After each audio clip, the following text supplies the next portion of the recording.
Muy buenas tardes para todos. Quien les habla la profesora Marilena Vitilio y les estará acompañando este nuevo periodo académico en la unidad curricular de teorías y modelos de la didáctica. Para este periodo 2025-1, pues tenemos, como siempre, 3 encuentros síncronos y nos encontramos aquí con el plan de evaluación, en el cual abordamos 3 unidades: la educación y la enseñanza, la teoría, teorías del aprendizaje y las teorías de la enseñanza, y los modelos didácticos. En este caso, la primera unidad, que es educación y enseñanza, vamos a realizar un ensayo que tendrán aperturado desde el día de hoy hasta el 12 de abril para hacer esa entrega. Tiene una ponderación del 30%. Aquí es importante destacar de que este ensayo debe cumplir con los lineamientos que allí en plataforma se les indica, deben cumplir con las normas APA, los ensayos deben ser redactados, una redacción propia, de igual manera debe estar sustentado a través de citas de diversos autores que ustedes encuentren, de libros en línea, libros físicos que tengan, de artículos que se encuentren en la web, ¿bien?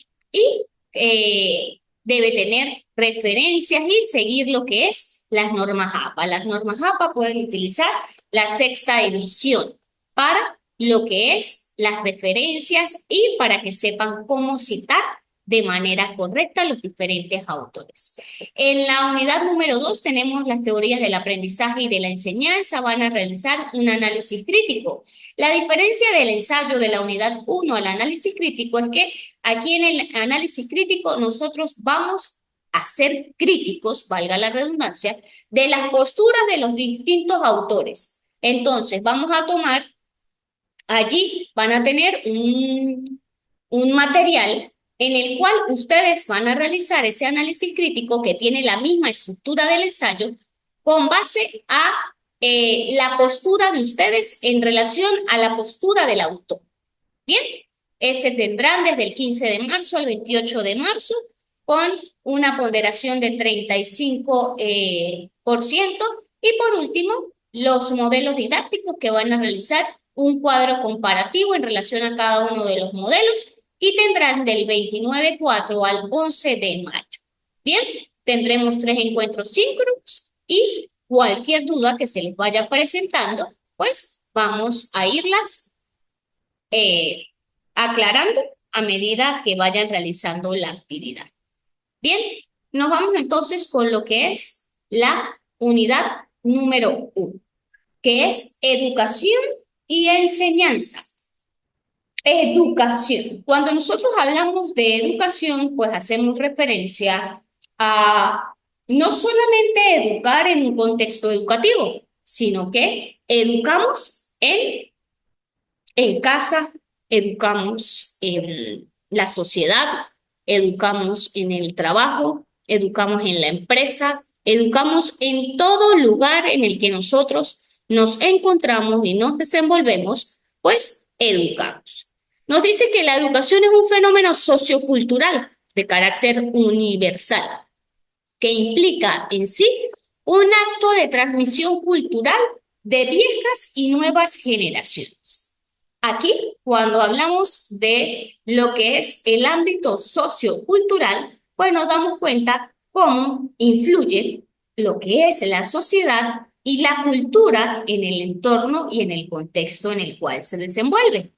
Nos dice que implica la transmisión cultural a las nuevas y viejas generaciones. Es decir, la educación va pasando de uno a otro. Y si nos vamos a lo que es un ejemplo sencillo, tenemos una mamá o un papá que llega a cualquier lugar, al supermercado, al banco, a donde llegue y dice buenos días, buenas tardes, buenas noches, permiso, gracias. ¿Cómo será el niño? Tiene que ser igual porque va pasando esa educación a través de las generaciones. Pero si yo tengo un padre que siempre anda apurado, que llegó al banco, abrió la puerta, siguió derecho y no dijo nada, el niño va a ir adquiriendo esa misma situación, esa misma acción. Bien, entonces, por eso es que allí se nos indica de que va transmitida de generación en generación. Se subraya el carácter más general y fundamental de una cultura que debe ser aprendida, o sea, transmitida de alguna forma. La educación es transmitida. Por eso el ejemplo que yo les acabo de dar en este momento, en el cual vemos como el papá que saluda, que tiene normas de cortesía, su niño es igual. Y si por algún motivo el niño sigue derecho y no saluda, ¿qué le va a decir el papá que tiene las normas? Se saluda, se educa, se enseña, se dice buenos días, se dice gracias, se dice permiso. Bien, porque es transmitida. Bueno, allí tenemos cómo se transmite, ¿no? Porque a pesar de la condición del niño, pues de casa viene todo eso en relación, ¿bien? Entonces decíamos que es transmitida de alguna forma. Nos dice que la principal contribución es el concepto renovador de la educación. La educación para Freire es praxis, reflexión y acción sobre el mundo para transformar. Yo siempre le digo a mis estudiantes, señalamos mucho la sociedad que tenemos allá afuera, pero resulta que esa sociedad que tenemos allí afuera somos nosotros mismos. Y todo eso que nosotros tratamos de reforzar en cualquier institución educativa viene de todo lo que tenemos en casa. Tenemos en casa, van a la escuela, aquí les reforzamos algunas cosas y eso es lo que va a la sociedad. Entonces, por eso es que Freire nos señala que la educación nos permite transformar la sociedad. Nos dice que la educación es un acto de amor, de coraje, de práctica de la libertad y dirigida hacia la realidad. Cuando nosotros hablamos y planteamos lo que nos indica Freire en relación a la educación, nos dice que es un acto de amor. Es decir, nosotros en casa, con nuestros hijos, con nuestros padres, con nuestros hermanos, con nuestras familias, los esposos, las esposas, siempre buscamos tratar con amor, porque es nuestro entorno. Bien, y eso mismo es lo que buscamos en la sociedad. Si yo en mi casa no me como, por ejemplo, una mandarina y boto al piso las conchas de la mandarina, sino que busco la papelera, porque es mi entorno el que cuido, lo mismo lo tengo que hacer afuera en la sociedad. Bien, y también nos dice que es una práctica de la libertad, y sigo con este mismo ejemplo. Yo tengo la libertad de dejar sobre la mesa las conchas de la mandarina porque estoy en mi casa. Tengo esa libertad, pero no lo hago. Y en la casa tengo la libertad, pero también tengo la responsabilidad social de no hacerlo. Entonces tenemos allí libertad, pero también tenemos conciencia. Pero tenemos conciencia. Exactamente. Ujú. Y nos dice que todo va dirigido hacia la realidad. Es decir, la realidad somos nosotros, la educación que tenemos y la sociedad que llevamos nosotros mismos. Características de la educación. La educación nos dice que es un derecho de toda persona. En este caso, todos tenemos a través de, por ejemplo, nuestra Constitución, todos tenemos derecho a la educación. Por eso en nuestro país se nos señala una educación gratuita, pública y obligatoria, donde todo el mundo tiene acceso a lo que es una educación. Nos dice que es un proceso social. Como les decía, todo lo que nosotros aprendemos y nos educamos, no solo a nivel académico, sino de valores, de casa, de acciones, de formas de vida, todo nos lleva a tener un impacto social. También nos indica que nos lleva a sistemas de socialización. Es decir, esto nos lleva a que las distintas formas de educarnos y todo lo que aprendemos nos lleva a sistemas en los cuales la sociedad se ve inmersa. También nos señala que es un proceso continuo. ¿Por qué? Porque nosotros nunca dejamos de educarnos. Nacemos y allí ya comienza nuestro proceso de educación.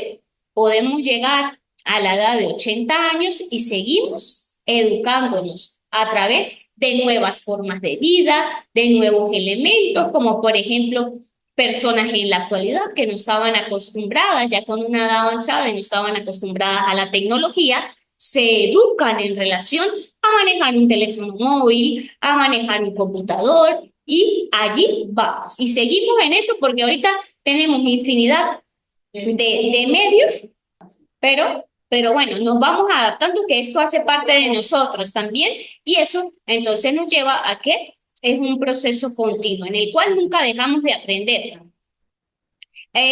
Transmite valores. La educación transmite valores. Siempre nosotros que estamos en el ámbito docente decimos, los valores se aprenden en casa y los reforzamos en la escuela. Es nuestro decir, ¿verdad? Pero resulta que también nosotros también lo hacemos. Resulta que nosotros les enseñamos muchas cosas que deberían estar, traerlas de casa y lo hacemos nosotros aquí y ellos van y lo enseñan en casa. Bien, ok, continuamos. Tenemos que la educación también es un instrumento de subsistencia del ser humano, ya que a través de la educación, pues, nos desenvolvemos en las distintas áreas de nuestra vida. Ahora nos vamos con la enseñanza. Nos dice que la enseñanza es la actividad intencional que está mediada por el pensamiento, la capacidad y la acción de los agentes que intervienen en cada situación, creando unos modos específicos de llevar a cabo óptimamente, para llevar a cabo óptimamente dicha enseñanza. En este caso, nosotros los que estamos en el ámbito educativo, pues es una palabra, la enseñanza y un proceso en el cual pues nos desenvolvemos a diario. Sin embargo, también nosotros los seres humanos, también tenemos este proceso no solo en el ámbito educativo, sino que también nos enseñan en la empresa, nos enseñan en el trabajo, nuevas formas de vida, cuando nos enseñan una nueva receta y queremos hacerla en casa, un nuevo postre, y esto nos lleva a que no solamente es en el ámbito educativo, sino que también es innato del ser humano. Para Piaget, la enseñanza debe proveer las oportunidades y materiales para que los niños aprendan activamente, descubran y formen sus propias concepciones o nociones del mundo que les rodea, usando sus propios instrumentos de asimilación de la realidad que provienen de una actividad. Nos dice entonces Piaget que la enseñanza nos permite, o les permite en este caso a los niños o al ser humano, aprender activamente, que descubran y fomenten propias concepciones. Por eso les decía yo aquí, por ejemplo, nos enseñan a hacer una nueva receta, un nuevo postre, y nosotros, pues, activamente vamos a probar cómo sería realizar ese postre y vamos a descubrir que si le echamos un ingrediente más, que si le echamos un ingrediente menos, que si le adicionamos más. Y esto va a formar nuestras propias concepciones. Nos vamos ahora con lo que es la pedagogía. Juanipa nos indica de que la pedagogía la concibe como un conjunto de saberes que se ocupan de la educación y como ciencia de carácter psicosocial, ligado a los aspectos psicológicos del niño en la sociedad. ¿Qué queremos decir con esto? De que la pedagogía se ocupa de lo que es la educación y cómo se adquiere educación y cómo se adquieren estos conocimientos a través de lo que es la pedagogía. Luego nos vamos con la didáctica. Nos dice que la didáctica es la disciplina de carácter práctico y normativo y el conjunto sistémico de principios, normas, recursos y procedimientos por el cual se aprenden ciertos contenidos y esto nos lleva entonces a que la didáctica a través de la pedagogía, de la enseñanza y de la educación nos lleva a un cúmulo de elementos que nos van formando a nosotros como seres humanos y además de eso, en el ámbito educativo, pues todas estas cuatro que les acabo de mencionar en conjunto, pues nos lleva a tener un impacto en la educación. Entonces, La relación entre la educación y la enseñanza. En este caso, cuando nosotros hacemos referencia a la educación, pues, como lo mencionamos hace un momento, pues siempre y de manera continua y constante, pues tenemos unos modos de educación. Y la enseñanza, como lo decía también, no solo se centra en una institución educativa, sino que también obtenemos enseñanza a través de las distintas áreas. ¿Dónde radica esta relación entre la educación y la enseñanza? Ya que la educación y la enseñanza van de la mano para nosotros poder aprender nuevas formas de vida, nuevos contenidos, nuevos conocimientos y adicional a esto, pues nuevas estrategias. Enfoques de la educación y la enseñanza. Tenemos el enfoque conductista, que pues es un enfoque que aunque pareciera que en la actualidad ya debería estar obsoleto, pues no, sigue todavía en pie de lucha lo que es el enfoque conductista. El docente privilegia entregar estímulos a los alumnos y estos recibir el estímulo para entregar una respuesta. ¿Qué queremos decir con esto? El docente se encuentra como dador de clase, en el cual envía estímulos, envía información y el estudiante lo que tiene que hacer es enviar respuesta en relación a este estímulo. La institución o el docente se centra en el comportamiento del alumno y no en el desarrollo del aprendizaje del alumno. Es decir, aquí me interesa que el estudiante esté tranquilo, que el estudiante tenga buen comportamiento, que el estudiante sea disciplinado, pero no en el desarrollo del aprendizaje. Es decir, yo necesito estudiantes que se encuentren allí en su puesto sentados como sujetos pasivos y solamente pues reciban la información que yo quiero transmitir. El alumno genera aprendizaje a través de la imitación. Es decir, si yo voy a enseñar oraciones donde me señalen y me subrayen el verbo, el sustantivo y el artículo, pues sencillamente el docente va a copiar en pizarra lo que es la oración, va a señalar con rojo el artículo, con azul el sustantivo y con verde el verbo. Resulta que el niño va a imitar. Cuando lleguen al examen, le van a decir, coloquen, subrayen de un color el adjetivo, de otro color el sustantivo y de otro color el verbo. ¿Qué va a hacer el niño? Va a utilizar los mismos colores que utilizó el docente en la clase. El rojo, el azul y el verde. El niño aquí no va a utilizar el morado, no va a utilizar el amarillo, sino que él va a imitar de la misma manera que lo hizo su docente en el aula. El profesor siempre está pendiente del proceso educativo del alumno. Es decir, este es el profesor que siempre está donde el estudiante culminó, lo hizo, como en la clase anterior, donde la profe mencionaba que les pone toda la pizarra llena de multiplicaciones para mantenerlos entretenidos y yo ver, usted ya hizo esto, usted va en la cuarta, usted va en la quinta. Ese es el docente conductista en el que quiere aquí el profesor de que el estudiante esté siempre trabajando con base a lo que él vio en la clase. Ahora nos vamos con el enfoque humanista. El humanista fomenta el desarrollo y la autonomía del estudiante. Aquí el trimestre pasado veíamos cómo el humanista se adapta mucho a la realidad que nos gustaría tener, porque queremos un estudiante que sea autónomo y que él mismo haga parte de su desarrollo. Nosotros como docentes le facilitamos entonces y somos mediadores, pero que el estudiante genere aquí autonomía. Luego tenemos que a través del diálogo se generan los procesos de enseñanza y aprendizaje.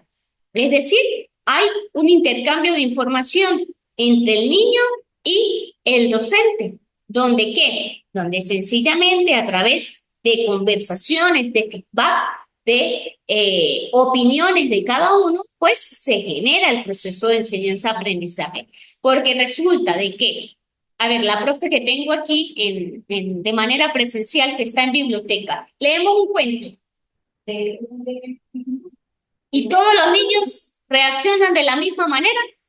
Exacto, y todos los dibujos que hacen los niños no es bajo el mismo concepto, a pesar de que era el mismo cuento. Y aquí nos damos cuenta de que si usted les hace interpretar el cuento, los niños lo van a interpretar de la misma manera. Y aquí no lo van a interpretar de la misma manera. Y aquí es donde vemos de que a través de esa conversación, de a través de estos diálogos, podemos intercambiar, porque resulta de que leímos ahorita algo.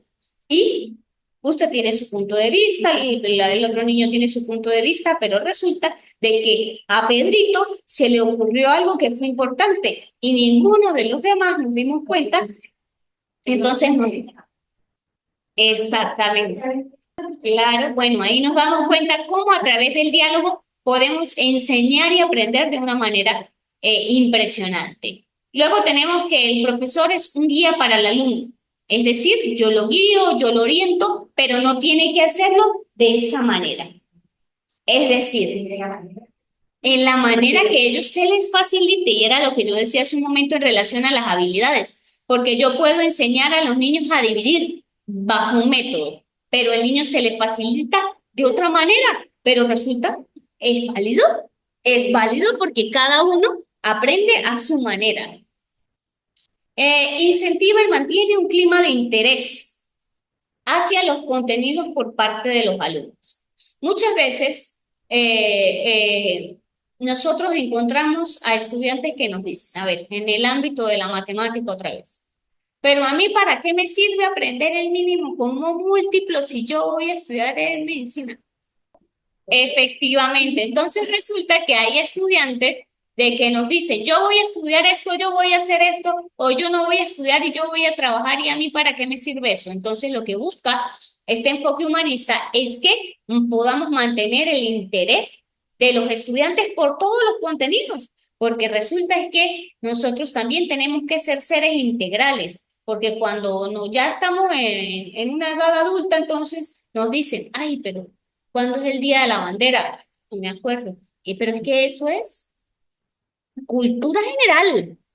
Entonces, pero eso para mí no tiene importancia. Entonces aquí este enfoque nos incentiva a que todos los contenidos tienen importancia.